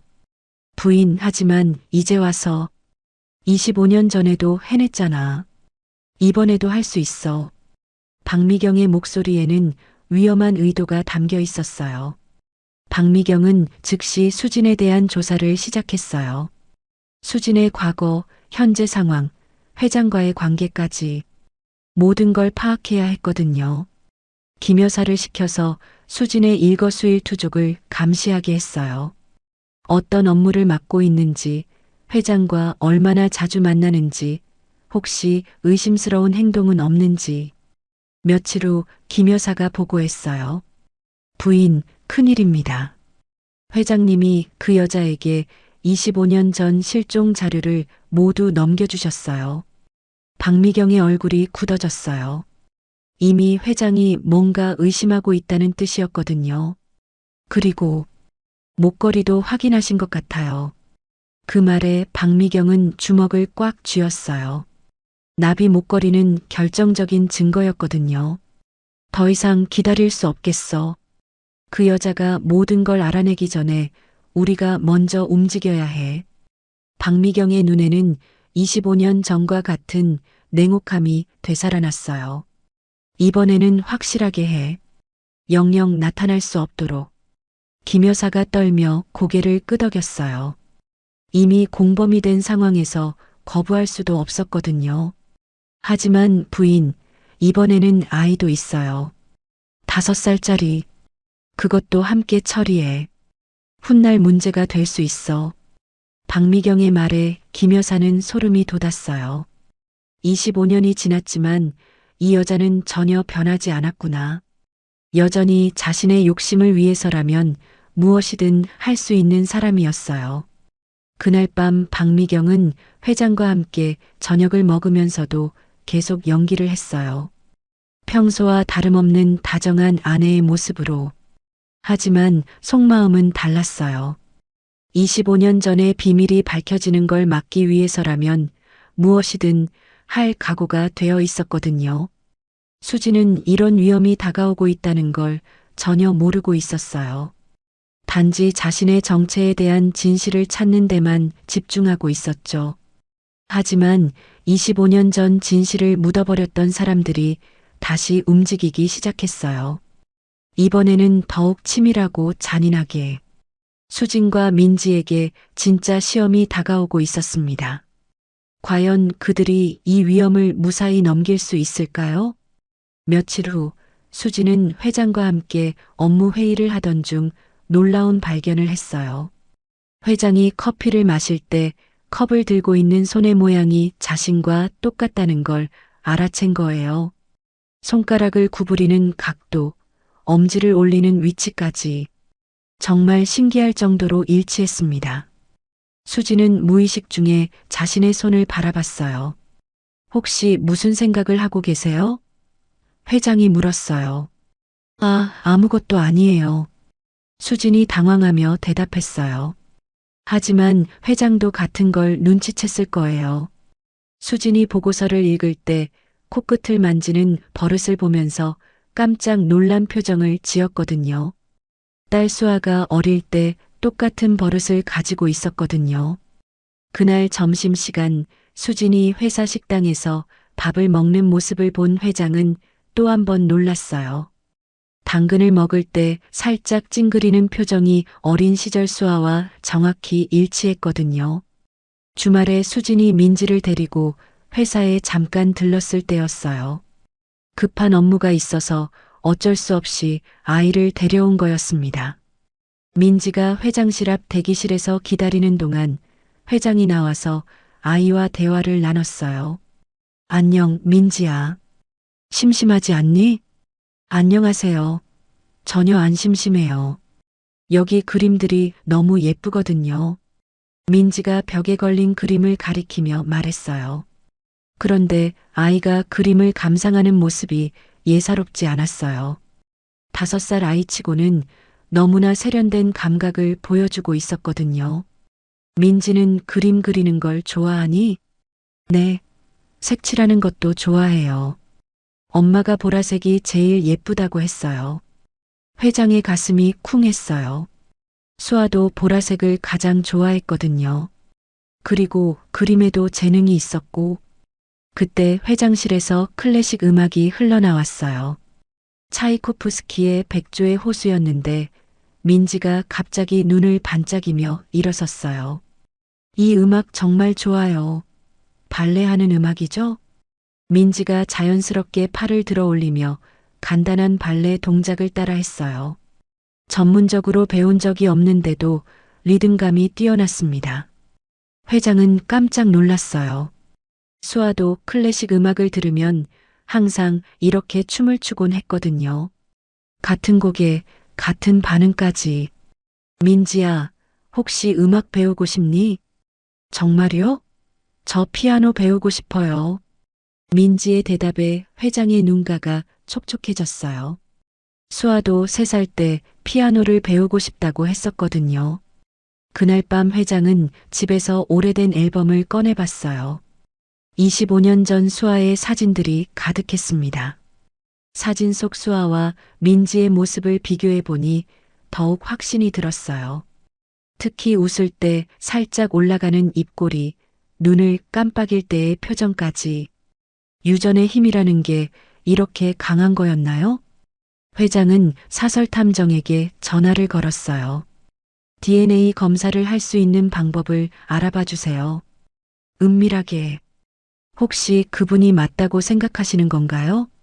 점점 확신이 서고 있어요. 하지만 확실한 증거가 필요합니다. 회장의 목소리에는 25년 만에 느끼는 희망이 담겨 있었어요. 같은 시각 박미경과 김 여사는 은밀한 장소에서 만나고 있었어요. 조용한 호텔 라운지였는데 아무도 들을 수 없는 구석진 자리였습니다. 상황이 심각해지고 있어요. 김 여사가 불안한 목소리로 말했어요. 어떻게? 회장님이 사설 탐정을 고용했어요. DNA 검사까지 준비하고 계시는 것 같고 박미경의 얼굴이 굳어졌어요. 이미 예상했던 일이지만 막상 현실이 되니 두려웠거든요. 그럼 우리도 본격적으로 움직여야겠네. 더 이상 기다릴 수 없어. 어떻게 하시려고요? 일단 그 여자의 신뢰도부터 떨어뜨려야 해. 회장님이 의심할 만한 일들을 만들어내는 거지. 박미경의 눈에는 위험한 계획이 서려 있었어요. 다음 날부터 수진의 업무에 이상한 일들이 발생하기 시작했어요. 중요한 서류가 사라지거나 약속 시간이 갑자기 바뀌거나 컴퓨터 파일이 삭제되는 일들이 계속 일어났습니다. 처음에는 수진도 자신의 실수인 줄 알았어요. 죄송합니다, 회장님. 제가 서류를 잘못 관리한 것 같아요. 괜찮습니다. 다음부터 조심하세요. 회장은 너그럽게 넘어가줬지만 이런 일이 계속 반복되자 다른 직원들이 수군거리기 시작했어요. 새로운 비서 좀 이상하지 않아? 실수가 너무 많아. 경력도 없는데 어떻게 들어온 거야? 수지는 점점 위축되어 갔어요. 정말 자신이 이 일에 맞지 않는 건 아닐까 하는 의심이 들기 시작했거든요. 김 여사는 25년간 정오가에서 일한 경험을 살려 매우 교묘하게 수진을 괴롭혔어요. 겉으로는 친절한 척하면서도 뒤에서는 계속 방해 공작을 벌였습니다. 수진 씨, 회장님이 찾으세요. 거짓으로 전달하기도 하고 이 서류는 급하니까 먼저 처리하세요. 우선순위를 바꿔서 혼란을 주기도 했어요. 수지는 점점 스트레스를 받기 시작했어요. 뭔가 이상하다는 느낌은 들었지만 확실한 증거가 없었거든요. 민지야, 엄마가 요즘 일이 너무 어려워. 엄마, 힘내세요. 민지가 도와줄게요. 5살 딸의 응원이 수진에게는 큰 힘이 되었어요. 박미경은 다른 직원들에게도 교묘하게 수진에 대한 나쁜 인상을 심어줬어요. 새로운 비서분, 어떤 분이세요?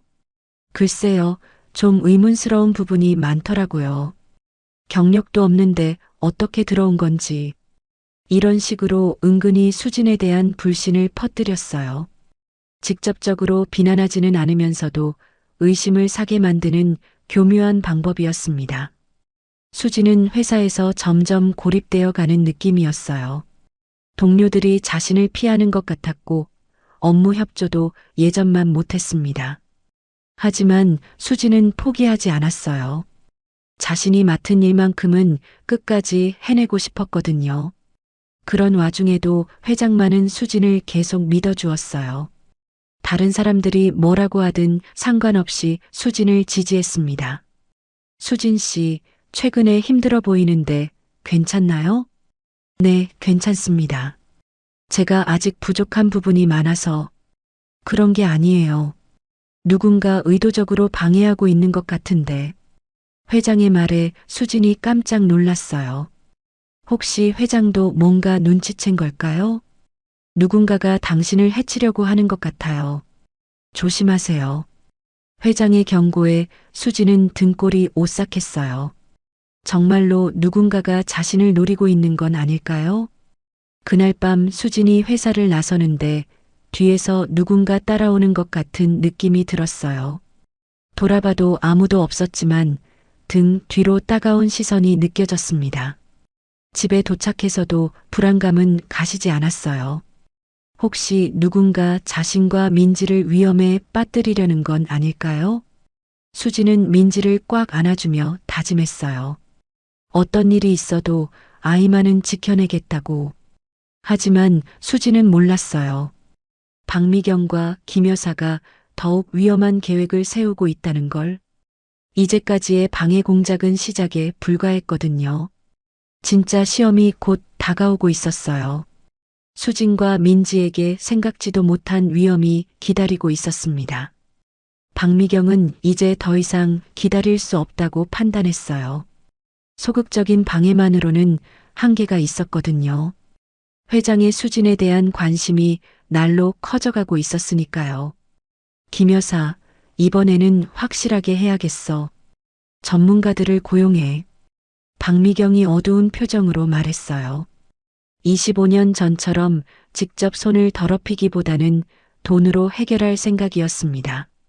며칠 후 정체불명의 사람들이 수진 주변에서 활동하기 시작했어요. 겉으로는 일반인처럼 보이지만 사실은 박미경이 고용한 전문 방해꾼들이었습니다. 이들은 매우 교묘한 방법으로 수진의 업무를 방해했어요.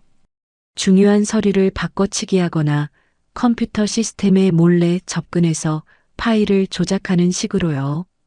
수진은 점점 이상함을 느끼기 시작했어요. 자신이 분명히 제대로 했는데 계속 문제가 생기는 게 납득이 안 됐거든요. 그날은 정말 중요한 날이었어요. 해외 투자자들과의 대규모 계약 체결을 위한 프레젠테이션이 있는 날이었거든요.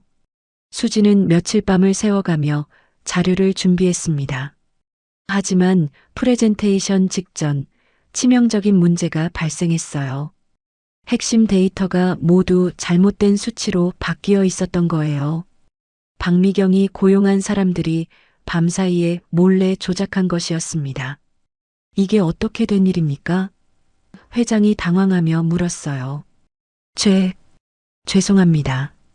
제가 확인을 제대로 못했나 봅니다. 수진의 얼굴이 창백해졌어요.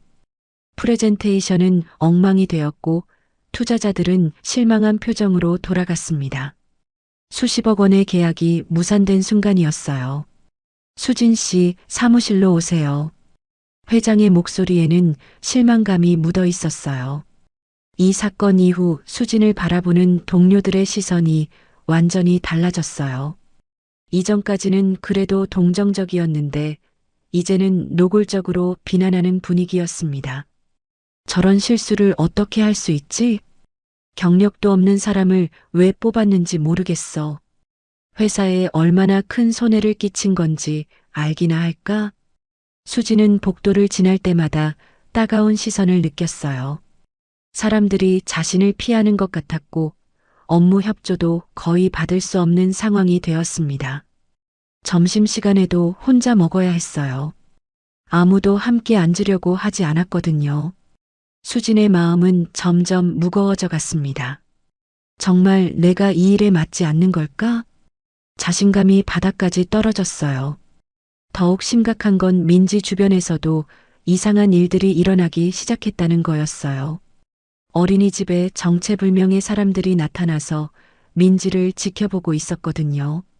엄마, 오늘 이상한 아저씨가 저를 계속 봤어요. 민지가 불안한 목소리로 말했어요. 수진의 가슴이 철렁했어요.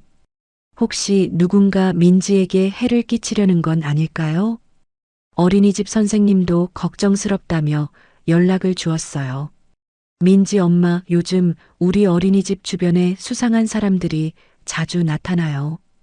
혹시 무슨 일 있으세요? 수지는 아무렇지 않은 척했지만 속으로는 불안했어요. 분명히 누군가 자신과 민지를 노리고 있다는 확신이 들었거든요. 그날부터 수지는 민지를 데리러 갈 때마다 주변을 경계했어요. 누군가 따라오는 것 같은 느낌이 계속 들었습니다. 김 여사는 더욱 교묘한 방법으로 수진을 괴롭혔어요. 겉으로는 걱정하는 척하면서도 계속 압박을 가했습니다. 수진 씨, 요즘 많이 힘들어 보이네요. 괜찮아요? 네, 괜찮습니다. 그런데 다른 직원들이 좀 불만이 많은 것 같아요. 최근 실수가 너무 잦다고. 김 여사의 말에 수진의 마음이 더욱 무거워졌어요. 사실 김 여사 자신이 그런 분위기를 조장했으면서도 마치 걱정해주는 척하고 있었거든요. 혹시 이 일이 너무 어려우신 건 아닐까요? 무리하지 마세요. 은근히 퇴사를 종용하는 말이었어요. 수지는 그 의도를 알아챘지만 어떻게 대응해야 할지 몰랐습니다. 박미경은 회장과 수진이 가까워지는 것을 막기 위해 온갖 방법을 동원했어요.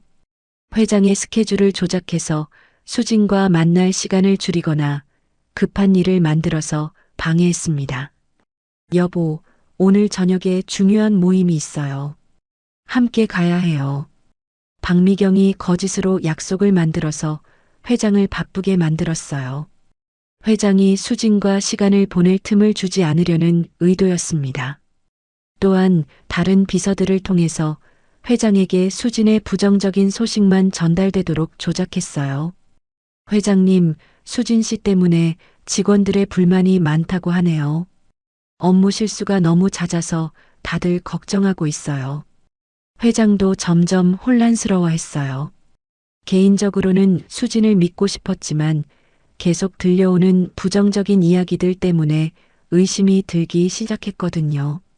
수진은 더 이상 당하고만 있을 수 없다고 생각했어요. 분명히 누군가 의도적으로 자신을 해치고 있다는 확신이 들었거든요. 그날 밤 수진은 회사에 몰래 남아서 자신의 컴퓨터를 조사해 봤어요. 혹시 누군가 몰래 접근한 흔적이 있는지 확인하려고 했습니다. 과연 이상한 점들이 발견되었어요. 자신이 작업하지 않은 시간에 파일이 수정된 기록이 있었고 낯선 접속 기록도 남아 있었습니다. 역시 누군가 고의로 방해하고 있었어. 수지는 이 증거들을 정리해서 회장에게 보고하기로 마음먹었어요. 더 이상 혼자서는 해결할 수 없는 문제였거든요. 하지만 다음 날 출근해 보니 그 증거들이 모두 삭제되어 있었어요. 누군가 밤사이에 또 몰래 접근한 것이었습니다. 박미경은 마침내 결정타를 준비했어요. 수진을 완전히 회사에서 쫓아내기 위한 마지막 계획을 세운 것이었습니다. 며칠 후 또 다른 중요한 계약에서 치명적인 실수가 발생했어요. 이번에는 계약서에 잘못된 조항이 들어가서 회사에 막대한 손실을 끼칠 뻔한 상황이었습니다. 다행히 마지막 순간에 발견되어 큰 사고는 막을 수 있었지만 수진에 대한 비난 여론은 극에 달했어요. 이번에는 정말 너무했어요. 더 이상 함께 일할 수 없겠어요. 동료들이 단체로 항의하는 상황까지 벌어졌습니다. 박미경이 뒤에서 사람들을 선동한 결과였어요.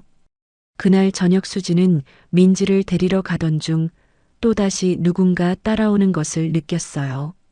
이번에는 확실히 위험하다는 직감이 들었습니다. 민지야, 엄마 손 꽉 잡고 빨리 걸어. 엄마, 왜요? 무서워요. 수지는 민지를 안고 급히 집으로 향했어요. 하지만 집 앞에도 수상한 사람이 서성이고 있었습니다. 그때 수진의 휴대폰이 울렸어요. 모르는 번호였지만 받을 수밖에 없었어요. 수진 씨죠? 딸이 정말 예쁘네요. 차가운 남자 목소리였어요. 수진의 온몸이 얼어붙었습니다. 누구세요? 회사를 그만두세요. 그리고 이곳을 떠나세요. 그러면 딸에게는 아무 일도 일어나지 않을 거예요. 전화가 끊어진 후 수지는 무서움에 떨고 있었어요. 정말로 누군가 민지를 노리고 있었던 거예요. 이제는 자신의 문제가 아니라 딸의 안전이 걸린 문제가 되었습니다. 그날 밤 수지는 잠을 이룰 수 없었어요. 민지를 꽉 안고 있으면서도 계속 불안했습니다. 창밖에서 들리는 모든 소리가 무섭게 느껴졌어요. 이제 어떻게 해야 하지? 수지는 선택의 기로에 서 있었어요. 진실을 쫓을 것인가 아니면 딸의 안전을 위해 모든 걸 포기할 것인가. 하지만 수지는 아직 몰랐어요. 이 모든 위기가 진실에 한 발 더 다가서게 하는 계기가 될 거라는 걸. 그리고 회장이 이미 모든 걸 의심하고 있다는 것도 말이에요. 폭풍 전의 마지막 고요였어요. 곧 모든 것이 밝혀질 운명의 순간이 다가오고 있었습니다. 다음 날 아침 수지는 민지를 어린이집에 데려다주고 출근했어요. 마음속으로는 사직서를 낼 준비를 하고 있었지만 마지막까지 최선을 다하고 싶었거든요. 하지만 점심시간에 어린이집에서 전화가 왔어요. 민지 엄마, 큰일이에요. 민지가 사라졌어요. 수진의 다리가 후들거렸어요. 바로 달려갔지만 민지는 어디에도 없었습니다. 정확히 언제부터 안 보였나요? 놀이터에서 놀다가 잠깐 한눈을 판 사이에 선생님이 떨리는 목소리로 말했어요. CCTV를 확인해 보니 검은색 승용차가 민지를 태우고 사라지는 모습이 찍혀 있었습니다. 수지는 그 자리에 주저앉았어요. 어젯밤 전화의 협박이 현실이 된 거였어요. 1시간 후 수진의 휴대폰이 울렸어요. 딸을 찾고 싶으면 혼자 와. 경찰에 신고하면 다시는 못 볼 거야. 제발 민지에게는 손대지 마세요. 제가 뭘 하면 되나요? 간단해. 사직서를 내고 이 도시를 떠나는 거야. 영영 돌아오지 말고. 수진의 눈에서 눈물이 흘러내렸어요. 25년 만에 찾은 아버지와의 인연을 포기해야 하는 순간이었거든요. 알겠어요. 그러니까 민지만은 2시간 안에 사직서를 내. 그리고 오늘 밤 기차를 타고 떠나. 그러면 딸을 돌려보내줄게. 전화가 끊어졌어요. 수지는 온몸이 떨렸지만 선택의 여지가 없었습니다. 수지는 회장실로 향했어요. 가슴이 찢어질 것 같았지만 민지를 위해서는 어쩔 수 없었거든요. 회장님, 말씀드릴 게 있어요. 무슨 일인가요? 사직하고 싶습니다. 회장이 깜짝 놀란 표정을 지었어요. 갑자기 왜요? 무슨 일이라도.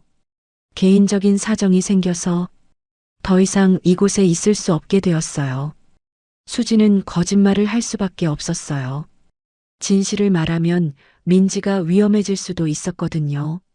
수진 씨, 뭔가 문제가 있는 것 같은데요. 혹시 누가 협박이라도. 아니에요.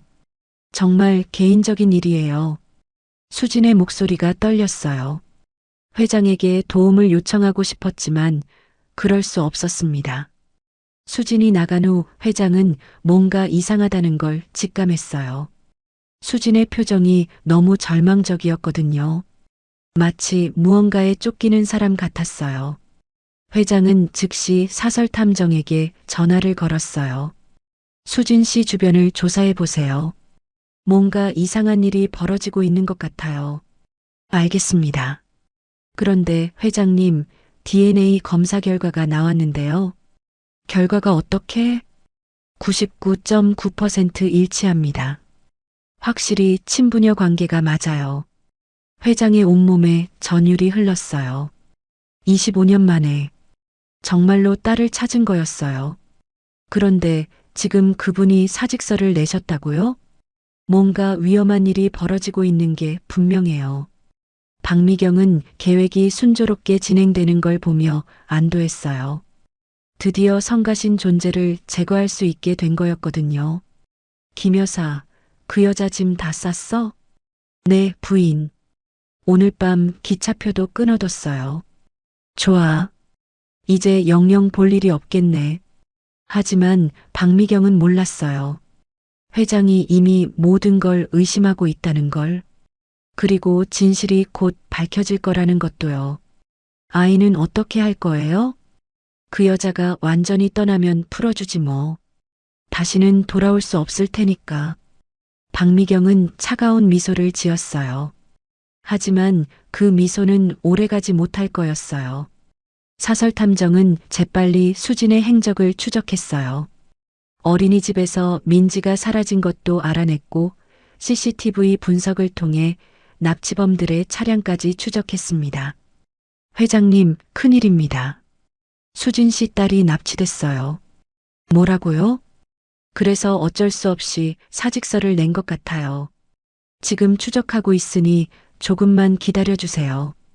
회장의 얼굴이 창백해졌어요.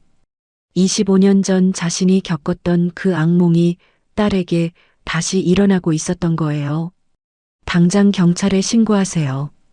그리고 제가 가진 모든 인력을 동원해서라도 찾아내야 해요. 회장의 목소리에는 강한 결의가 담겨 있었어요. 이번에는 절대 놓치지 않겠다는 의지였습니다. 탐정과 경찰의 합동 수사가 시작됐어요. CCTV 분석과 차량 추적을 통해 범인들의 은신처를 알아냈습니다. 놀랍게도 그 배후에는 박미경이 있었어요. 25년 전 진실이 서서히 드러나기 시작한 거였죠. 부인, 경찰이 오고 있는 것 같아요. 김 여사가 다급하게 전화를 걸었어요. 뭐라고? 어떻게 그렇게 빨리? 박미경도 당황했어요. 계획이 틀어지기 시작한 거였거든요. 일단 아이부터 다른 곳으로 옮겨. 하지만 이미 늦었어요. 경찰과 회장이 함께 현장에 도착한 상황이었습니다. 경찰이다. 모두 나와. 은신처 문이 열리며 경찰들이 들어갔어요.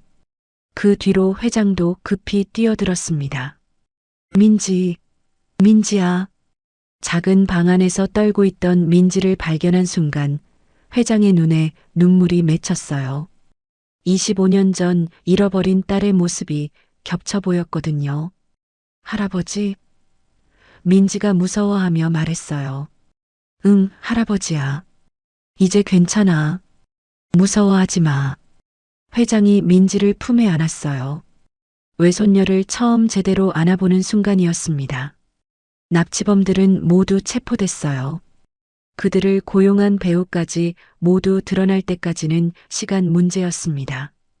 병원에서 민지의 상태를 확인한 후 회장은 수진을 조용한 곳으로 데려갔어요. 이제 모든 진실을 말해야 할 때였거든요. 수진 씨. 아니, 수아야. 회장의 목소리가 떨렸어요. 네. 갑자기 왜? DNA 검사 결과가 나왔어요. 99.9% 일치해요. 수진의 눈이 커졌어요. 머릿속이 하얗게 변했습니다. 그게 무슨 말씀이세요? 넌 정말 내 딸이야. 25년 동안 찾아 헤맸던 바로 그 딸. 회장이 검사 결과서를 내밀었어요. 수진은 떨리는 손으로 그걸 받아들었습니다. 아버지, 그 한마디에 25년간 쌓인 그리움이 터져나왔어요. 수아야, 내 딸. 회장이 수진을 꽉 안아주었어요. 25년 동안 꿈꿔왔던 그 순간이었습니다. 아버지, 정말 아버지세요? 수진도 울면서 회장을 안았어요. 평생 궁금해했던 자신의 정체, 그리워했던 가족을 마침내 찾은 거였어요. 응, 아빠야. 25년 동안 너를 찾고 있었어. 민지도 그 모습을 보며 신기해했어요. 엄마, 정말로 할아버지인 거예요? 응, 민지야. 정말 할아버지야. 세 사람이 서로 껴안으며 눈물을 흘렸어요. 25년간 떨어져 있던 가족이 마침내 다시 만난 순간이었습니다. 하지만 아직 끝나지 않았어요.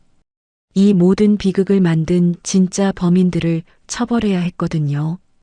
박미경과 김 여사의 25년간 숨겨온 죄악이 곧 세상에 드러날 거였어요. 진정한 정의와 행복은 이제부터 시작이었습니다.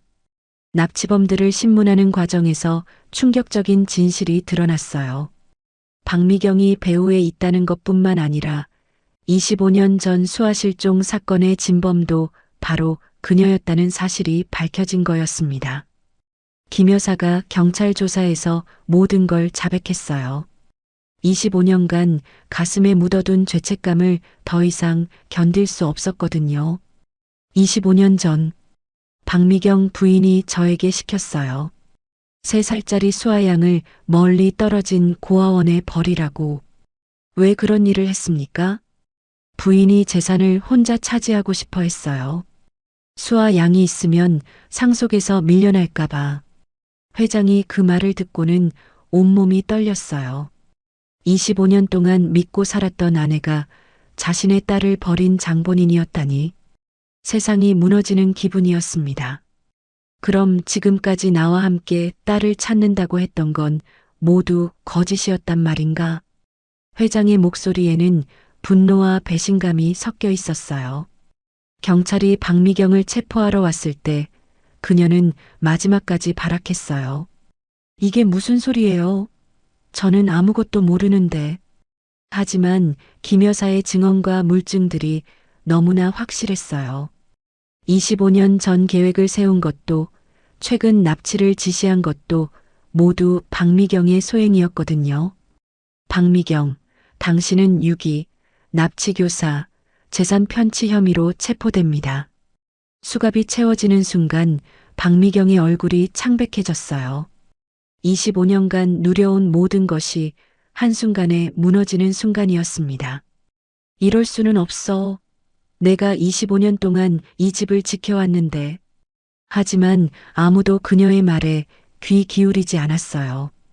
이미 모든 진실이 드러났으니까요. 이 사건은 곧바로 언론의 주목을 받았어요. 대기업 총수의 25년 실종 딸 극적 재회, 그리고 계모의 충격적인 범행까지 모든 언론이 이 이야기를 다뤘습니다. 박미경과 김 여사는 하루아침에 사회적으로 매장되었어요.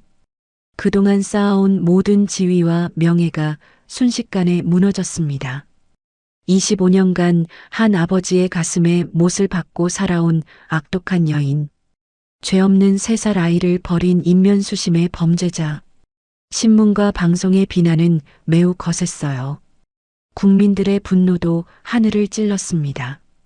회장은 즉시 박미경과의 이혼 절차를 밟았어요. 그리고 그동안 그녀 명의로 되어 있던 모든 재산을 회수했습니다. 몇 달 후 열린 재판에서 박미경과 김 여사는 모두 중형을 선고받았어요. 박미경은 유기, 납치교사, 사기 등의 혐의로 징역 15년을 선고받았습니다. 김 여사도 공범으로 징역 10년을 받았어요. 판사는 선고 이유를 이렇게 설명했어요. 피고인들은 순수한 아이를 이용해 25년간 한 가정을 파괴했습니다. 이는 용서받을 수 없는 중대한 범죄입니다.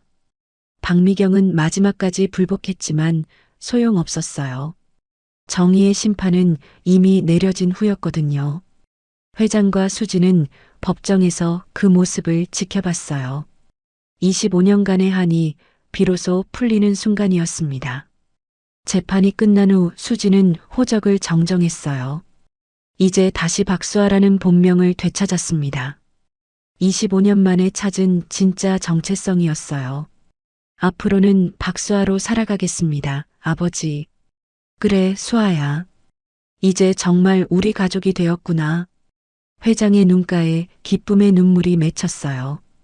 딸의 이름을 다시 부를 수 있게 된 게 너무나 행복했거든요. 민지도 새로운 성을 갖게 되었어요. 이제 민지도 박민지가 되는 거야. 할아버지와 같은 성이지. 와, 정말요? 저도 할아버지랑 같은 성이 되는 거예요? 민지가 신나게 박수를 쳤어요. 아이에게도 진짜 가족이 생긴 거였습니다. 수아와 민지는 회장의 저택으로 이사했어요. 반지하 곰팡이 냄새나던 집과는 비교할 수 없는 아름다운 공간이었습니다. 민지는 자신만의 방을 갖게 되었어요. 예쁜 가구들과 많은 장난감들이 가득한 꿈 같은 방이었죠. 엄마, 정말 꿈인 것 같아요. 응, 민지야. 이제 우리는 정말 행복하게 살 수 있어. 수아도 믿기지 않았어요. 몇 달 전까지만 해도 병원비 걱정을 하며 살았는데 이제는 무엇이든 할 수 있게 되었거든요. 회장은 최고의 의료진을 불러서 민지의 건강을 체크했어요. 그동안 제대로 치료받지 못한 부분들을 모두 해결해 주었습니다. 회장은 민지의 교육에도 특별히 신경을 썼어요. 아이가 가진 음악적 재능을 발견하고는 최고의 선생님들을 구해 주었습니다. 민지야, 피아노 배우고 싶다고 했지? 네, 정말 배우고 싶어요.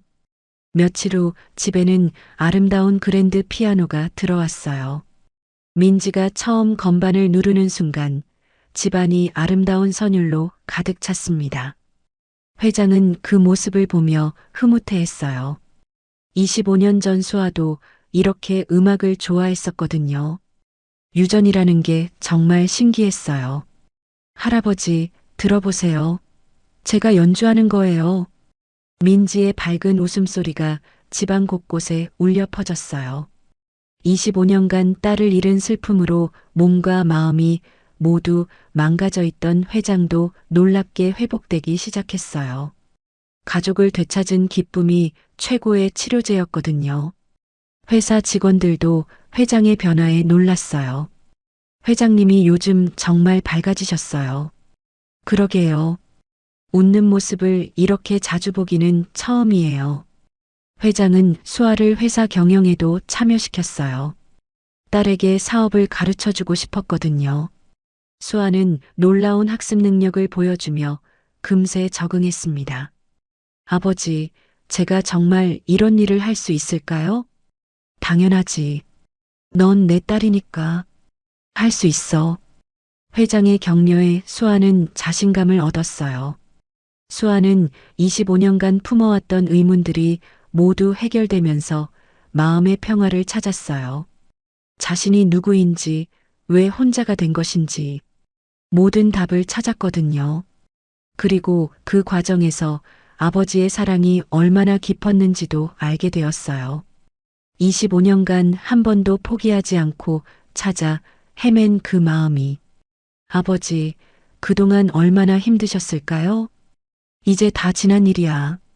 너를 찾았으니까 그걸로 충분해. 부녀는 서로를 꽉 안아주었어요.